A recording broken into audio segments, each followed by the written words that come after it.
my husband is an architect. He was entering for a competition for an interior design project at the airport. So I joined him and I said, let me work with you on that. For the upholstery, then I wanted to use hand-woven block-printed fabric. And there used to be one shop on Shara Faisal, Brick Road at that time. So he used to do block printing on thick hand-woven cloth. I didn't particularly find anything, and I came to know that on Bandar Road there's a tiny shop where they're block printing.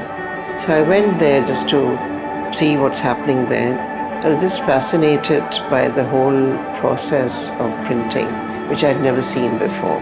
And this man was dipping the blocks, awful colors. He was doing these little dastakhans, tiny little shop, and all cobwebs on the blocks that were all lying around. But I spotted some beautiful blocks which were tucked away, not being used.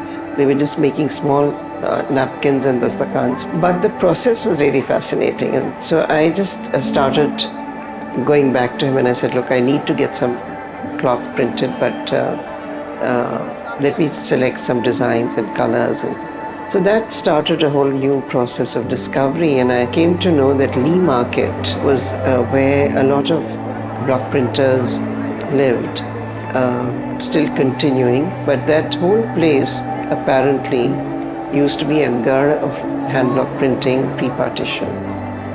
And so saris used to be printed there, hand block printed, and then sent to Bombay or Dhaka and the other areas.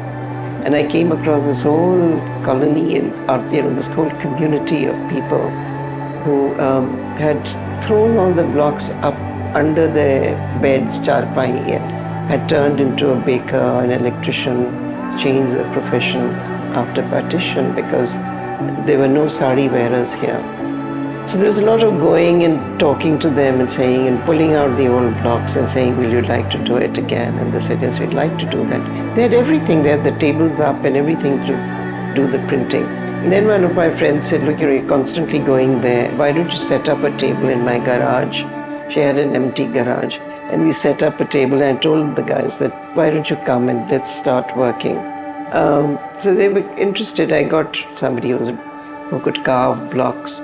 So this tiny little setup, and I was just playing with blocks on cloth, like using it as a canvas, and that's how the block printing kind of started. I learned everything from them.